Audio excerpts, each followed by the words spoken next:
shtetl, to the lager, to the Lodz ghetto, to Auschwitz-Birkenau, Mauthausen, my father, Gross Rosen, Dachau. Oh my gosh. So 70 years. I have a few rhetorical questions for you and for everybody here. And then a very real one, if I may. Yes. And I hope I'm not being too chutzpahdik, but I feel a responsibility. So. Does everyone hear? Yes, you can all hear good. Loud and proud. What an unbelievable journey your Okay. relatives took. Okay. So is it really 70 years? Yes, it is, because I'm a grandma. There's a second generation, and a third generation, and a fourth generation. And for my little mamala, the fourth generation, the oldest of the grandchildren, I bought a tiny little chai right before Pesach. And I hesitated. And I said, is she going to be able to wear this outside of shul? Is she going to be able to wear this in 10 years? In a classroom at Columbia? I went to Columbia. I hope so. Or NYU? Or Rutgers? Or Stanford? Or UCLA? Is she going to be able to wear it without somebody ripping it off her neck or silencing her voice? It is already 70 years, and history's narrative has been perverted. The Israelis are referred to as Nazis. Jewish kids on campuses, the forum, the Socratic forum, the crown of this country, the crown jewel of any democracy, their voices are silenced. They can't identify. There are die-ins, their dorms get plastered. In my day, they defaced mezuzahs on the door. I never dormed, so I heard about it. In 70 years, it's come to that? So my second rhetorical question is, do you think that we're going to reach the level, the toxic level of anti-Semitic activity in this country that we have in Europe? God bless America. I believe in this country. I'm the proudest American. Every day I think of the Holocaust, and every day I thank God that I'm here, because it made me, together with my parents, anything that we were and became. And I believe in the Constitution, that it will take the test of time. And I believe in the judicial system. But where are the college presidents? And where are the other students who have used the political correctness lingo, the jargon of open-mindedness, and used it in this newest form of anti-Semitism? And so my question is, and that's the non-rhetorical one, what do we do now? What do we really do? To tell you the truth, I am so sick and tired of these commemorations, although your depth of knowledge is stunning, and it was gleaned with great diligence and great intellectual firepower and deployed really very, very well. Thank you. But, this is garnished, Miss Garnished. So, one more thing and I'll shut up, I promise. I read online that you were so instrumental in the Museum of Jewish Heritage in New York. Yeah. Why don't these museums, and the National Holocaust Museum, and even Yad Vashem, why don't they do an exhibit of anti-Semitism in the 21st century? So the press can come and see it. Why don't we conjoin all of these lovely candle ceremonies and lectures and testimonies, and there won't be too many more Holocaust survivor testimonies to come. Why don't we conjoin it each year with an ongoing project in our communities? Like writing to the media or responding as alumni of campuses. What are we supposed to do? I actually think that, first of all, you spoke very eloquently. That's beautiful, really. And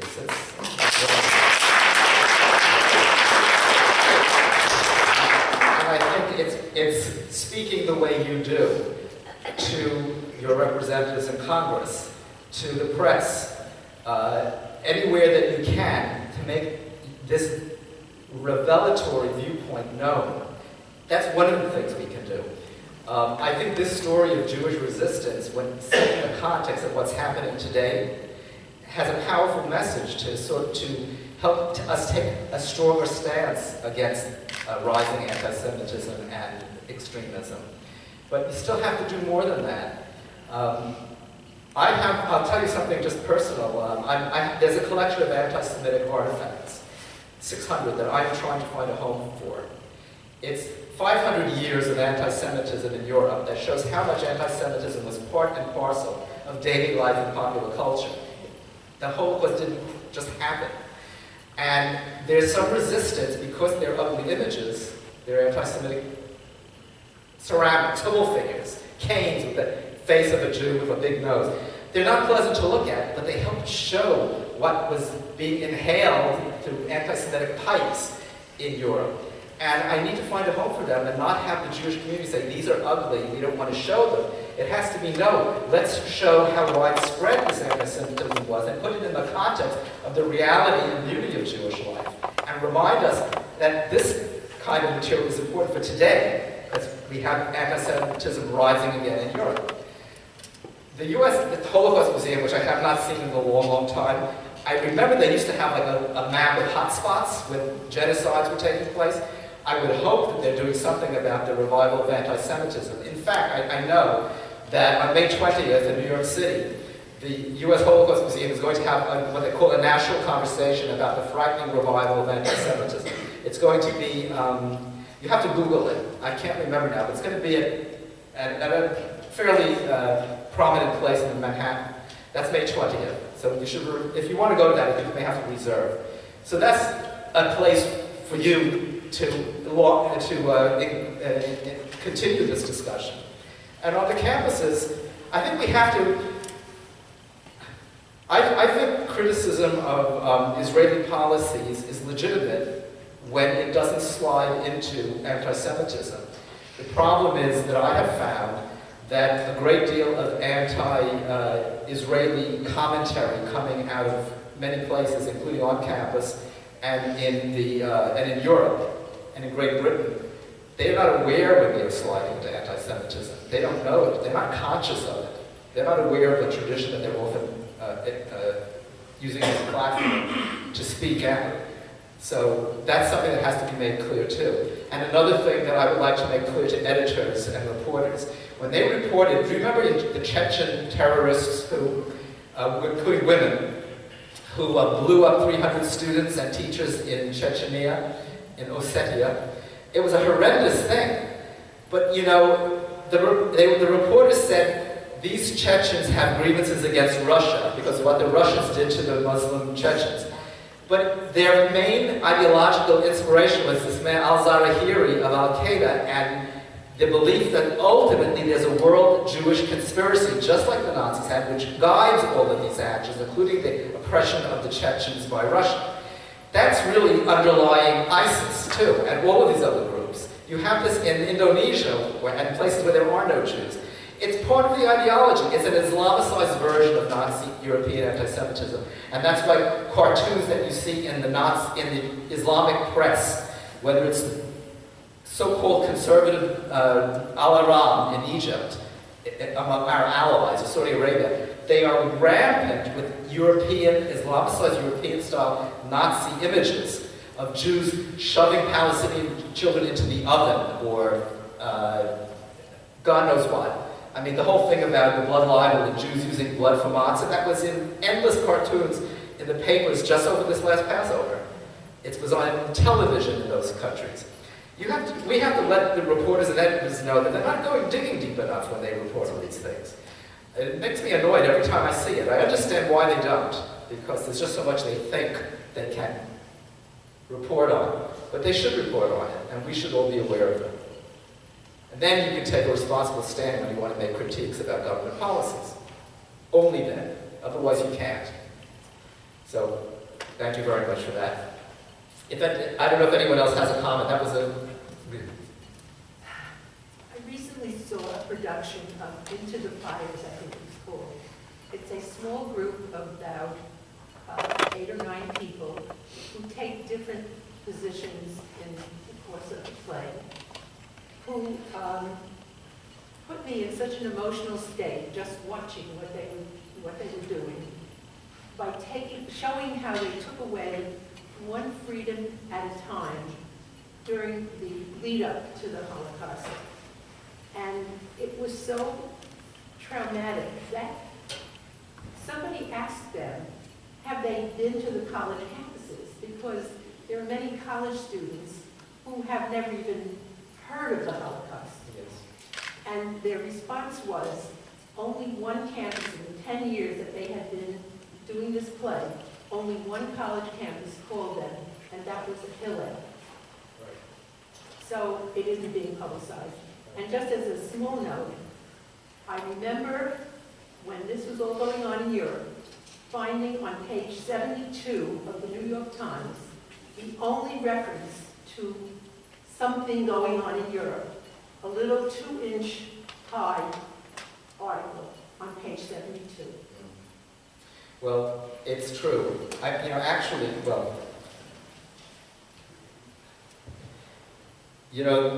There are, in Europe today, there was a Dutch anti-Semitic game that was put up on Dutch public TV, paid for by the government, that was about Jewish settlers. I don't agree with the Jewish settlers and that whole policy in Israel. But this particular game was about Jewish settlers who were supposed to use the Anne Frank card in their game to, get away with stealing more land.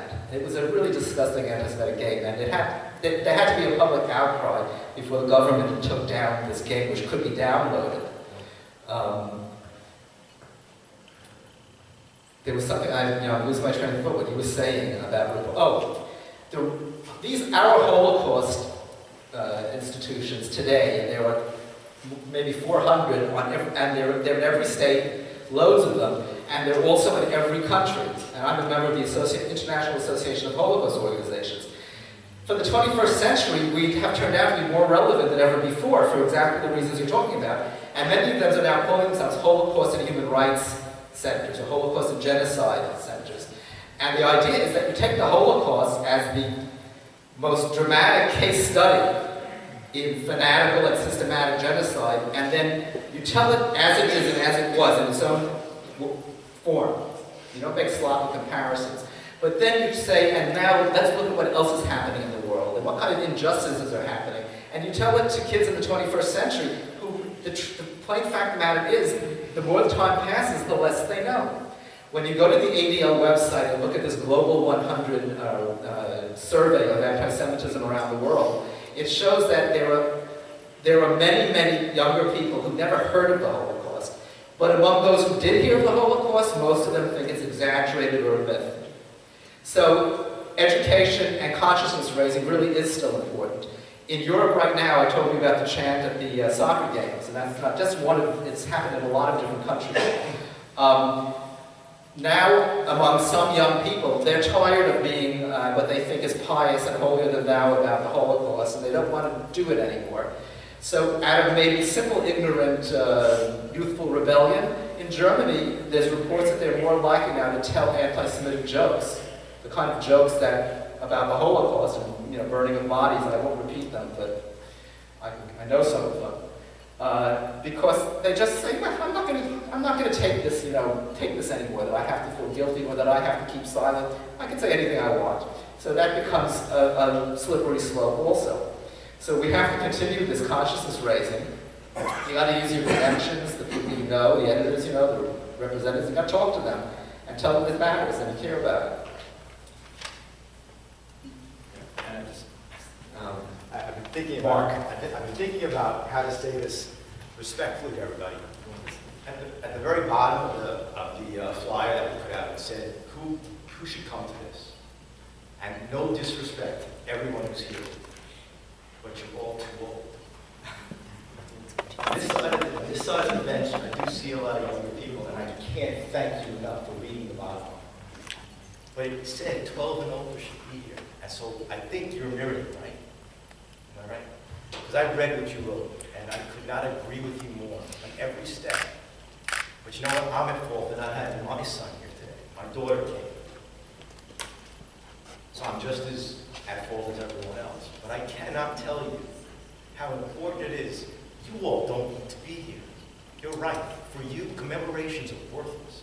But for your kids, if your kid doesn't wear that chai, you make them come to me. I'll tell them how to put that chai on. I wore my chai to Germany when I went through Germany. And I stuck it out. And I had a big, thick beard and long hair, and I was Jewish. And everybody knew it. And I got plenty of looks, and I didn't care. So for all of you who are here, go and talk to your kids. Buy the book. Buy another book. I've got more stuff in my house that I show my kids almost every day about why they need to be proud that they're Jewish. And Miriam, that's why I do this every year. So while I agree, commemorations for you and me, I don't need it. I know about it. I know why I'm proud of it. But our kids don't. They don't. Frankly, I think some of them are just so dumb. I can't believe what I read, how smart, intelligent kids at UCLA can ask a question. Because you're Jewish, is that going to affect the way you make a decision? Well, because you're human, is that going to affect? Why does it matter that I'm Jewish? It shouldn't. But if we don't do this, and we don't educate our kids, nothing's going to change. So I urge you, maybe next year will be the year where I don't have to do a Lego program to get kids in the room. By the way, we had about 100 that year. We did it in Hack, and it was great. It was really good. They learned all about the Warsaw Ghetto. Let's have more of our kids here. Let's have our 18-year-olds and our 20-year-olds, the ones that are in school here, to listen to Dr. Judd, to listen about how proud we should be, how they weren't lambs to the slaughter. That's really my reply to you. Because there's no other way to stop this. No other way that I know. Because guns are not the answer. Smart people are the answer. I think that's a good argument. Any other comments? Or should we end on another comment? Okay. Points and requests. Okay. The first short point is, yes, there are Jews in Indonesia. There's a small community served by them. I hope they're okay. The second is something Hitler has reputed who said in 1940, which was, who today remembers the Armenians? Yeah. And it's actually, this year is the 100th anniversary of the Armenian genocide.